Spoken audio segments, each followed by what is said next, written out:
Hello नमस्कार मंडळी, मी गीता आणि ही मागेच सगळी आहे आमची कराटेची टीम। ॲक्च्युली मुलांची खरी कराटेची टीम आहे ती अगदी मागच्या बाजूला आहेत आणि समोर जी दिसत आहे तर ती आहे सगळी आमची पॅरेंट्सची टीम। तर एकदाच निघालो बाबा असं सगळ्यांनी झालेलं आहे, कारण आम्हाला ॲक्च्युली निघायचं होतं ते 8 वाजता आणि आता वाजलेले आहेत 9:45। कारण सगळे एवढे तयार होणार म्हणजे हे वेळ होणार अपेक्षित होतंच, कारण अजून मागे एक गाडी आहे तर त्यामध्ये अजून 9 ते 10 जण येत आहेत। ॲक्च्युली एकच बस मोठी आम्हाला ठरवायची होती पण ती मिळाली नाही, त्यामुळे आता आम्ही मग 2 गाड्या केलेल्या आहेत। आणि हे आहेत आमचे ड्रायव्हर काका कम गुगल असिस्टंटच म्हणावं लागेल, कारण पूर्ण जाऊन येईपर्यंत आम्हाला पूर्ण उत्तराखंडमधला सगळा मॅप आणि सगळी पूर्ण हिस्ट्री जवळजवळ त्यांनी आम्हाला सांगितली। तर मित्रांनो, आता आम्ही इथून अगोदर म्हणजे डेहराडूनहून हरिद्वारला जाणार आहोत आणि इथून ते 50 किलोमीटर अंतरावर आहे। आणि सध्या आता मे महिन्यापासून उत्तराखंडमध्ये चारधाम यात्रा चालू झालं आहे, तर त्यामुळे आता इथे भारतातून पूर्ण लोक आलेले आहेत। तर आता पोचलो आहे आम्ही हरिद्वारमध्ये आणि इकडे लेफ्ट टर्न घेतल्यानंतर इकडे डोंगरावर तुम्हाला दिसत असेल तर तिकडं चंडी मातेचं मंदिर आहे आणि जर इथून आम्ही राईट टर्न घेतला असतं तर त्या बाजूला मानसादेवीचं मंदिर आहे आणि त्याचबरोबर हरकी पौडी असं एक फेमस घाट आहे जिथं गंगास्नान केलं जातं। तर सगळ्यात अगोदर आम्ही इथे आता डोंगरावर जे चंडी मातेचं मंदिर आहे तिकडे दर्शनासाठी निघालो आहे आणि परत इकडे येऊन मग घाटावर गंगास्नान करणार आहोत आणि त्यानंतर मानसादेवीच्या दर्शनाला जाणार आहोत।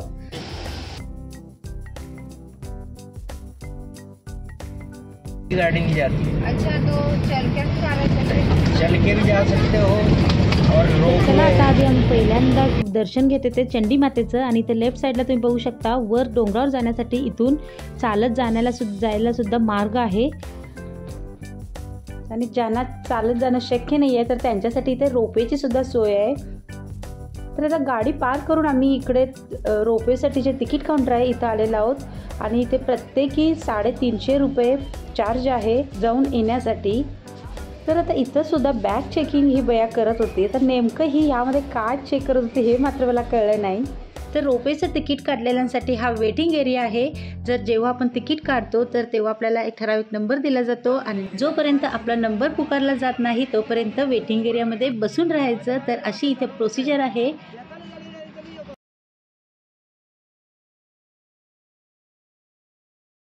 तर आमच्या ग्रुपमधले काही जण रोपवेने गेलेले आहेत आणि बाकीचे सगळे जे आहेत तर ते आम्ही निघालो आता चालत। तर हा वर चढण्यासाठी 3 ते 3.5 किलोमीटरचं अंतर आहे, पण हा रोड जो आहे तो पूर्ण चढ आहे। तर थोडं वर आल्यानंतर लगेचच आता खायला इथं दिसलेलं आहे, तर इथे काही फ्रूट्स आम्ही घेतलेले आहेत। तिथं वर जाताना ना की पूर्ण आपल्याला थोड्या अंतरावर काही ना काही असं खायला मिळतं। तर हे मी घेतलेलं आहे 20 रुपयात आणि तुम्हाला जर हवं असेल तर तुम्ही हे 10 रुपयात सुद्धा घेऊ शकता बरं का।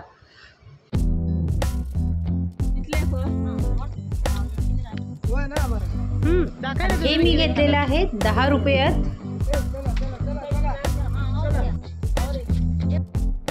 आणि एक चालत कशासाठी तर एक अनुभव मुलांना सुद्धा मिळाला पाहिजे, कारण कसं आहे आता आपल्याला सगळीकडे ऐकतं सगळं मिळतं पण मुलांना आणि आपणच सवय लावलेली आहे असं रेडीमेड गोष्टींची। तर ॲटलिस्ट देवदर्शनासाठी तरी आपण थोडासा तरी त्रास घेऊन गेलं पाहिजे हे त्यांना समजावं, म्हणूनच आम्ही आता चालत निघालेलो आहोत। आणि इथे रोड असला तरी पण इथं असे मध्येच बऱ्याच ठिकाणी असे शॉर्टकट्स आहेत, तर बऱ्याचशा अशा शॉर्टकटमधून सुद्धा आम्ही वर चढलेलो आहोत आणि मुलेसुद्धा अगदी एन्जॉय करत जात होती, तर त्यामुळे इतकं काही प्रॉब्लेम नाही आला। तर आता इथून जर आपण नॉनस्टॉप जर वर आलो तर आपल्याला खालून डोंगराच्या खालून पूर्ण वर देवळापर्यंत जायला 1 ते 1.5 तास लागतो, पण आम्हाला आता झालेला आहे 2 तास, कारण आम्ही बऱ्याच वेळेस असं मध्ये थांबत इथे पोचलेलो आहोत वर। तर अजून काही डिस्टन्स आहे वर, इथे तुम्हाला हे देऊळ दिसत आहे। तर फायनली आता वर आम्ही पोचलेलो आहोत आणि आल्याच इथं खाण्याचे असे बरेच पदार्थ तुम्हाला मिळतात आणि इथलं हे फेमस डिश म्हणजे चना मसाला।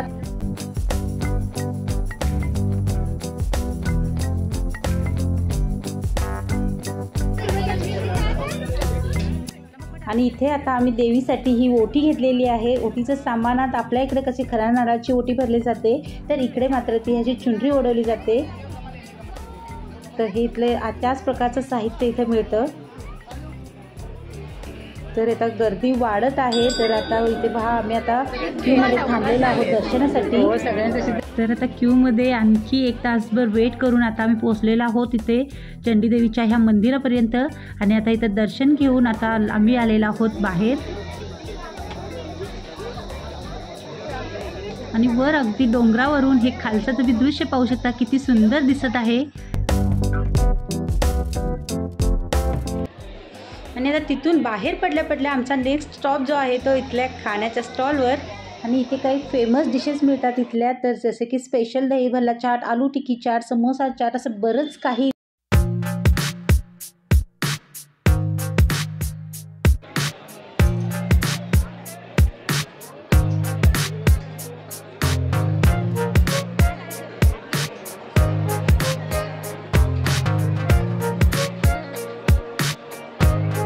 आणि त्याचबरोबर इथले फेमस डिशमध्ये राजमा चावल, कढी चावल आणि दाल चावल हे सुद्धा खूप फेमस आहे. तर कुणाला ज्या हव्यात त्या डिश टेस्ट करून आता आम्ही निघालेलो आहोत खाली. आणि आता खाली मात्र आम्ही आता रोपेने जाणार आहोत, कारण बराच वेळसुद्धा झालेला आहे आणि मुलांनासुद्धा रोपेमध्ये बसायचं होतं. तर आता फक्त जाण्यासाठी तिकीट आहे ते 150 रुपये, तर ते काढून आता बसलेलो आहोत आम्ही.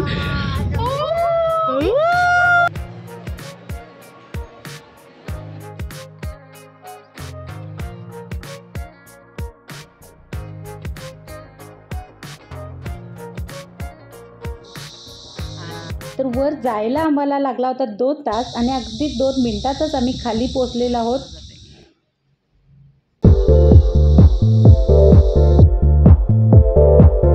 आणि आता थेट आम्ही निघालेलो आहोत इथून गंगा स्नानासाठी. आणि हे तिथून पाहू शकता, हे दिसत आहे ते आहे हरकी पोळी. हे फेमस घाट आहे इथलं. हरकी पोळी म्हणजे हर म्हणजे आपलं विष्णू आणि पोळी म्हणजे पाय, म्हणजे विष्णूचे पाय असा याचा अर्थ होतो. आणि या हरकी पोळीमध्ये इथे एक ब्रह्मकुंड असं ठिकाण आहे. तिथं म्हणजे स्नान केल्यामुळं आपली सगळी जी काही पापं आहेत ते नष्ट होतात, अशी लोकांची आधीपासून श्रद्धा आहे. आणि आता आम्ही सुद्धा आमची थोडं पापं सगळी नष्ट करण्यासाठी तिकडे निघालो आहे. तर ही आहे आपली पवित्र गंगा नदी.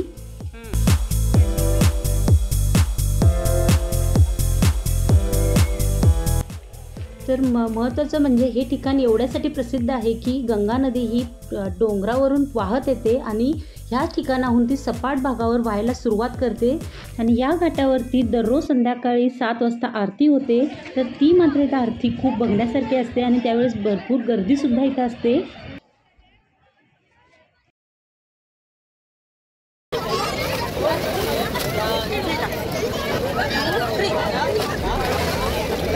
नंतर आम्ही पुढे कुठे गेलो हे बघण्यासाठी आपण भेटूयात पुढच्या व्हिडिओमध्ये. त्याचबरोबर हा व्हिडिओ कसा वाटला हे तुला कमेंट करून नक्की सांगा. आवडला असेल तर लाईक करा. बाय.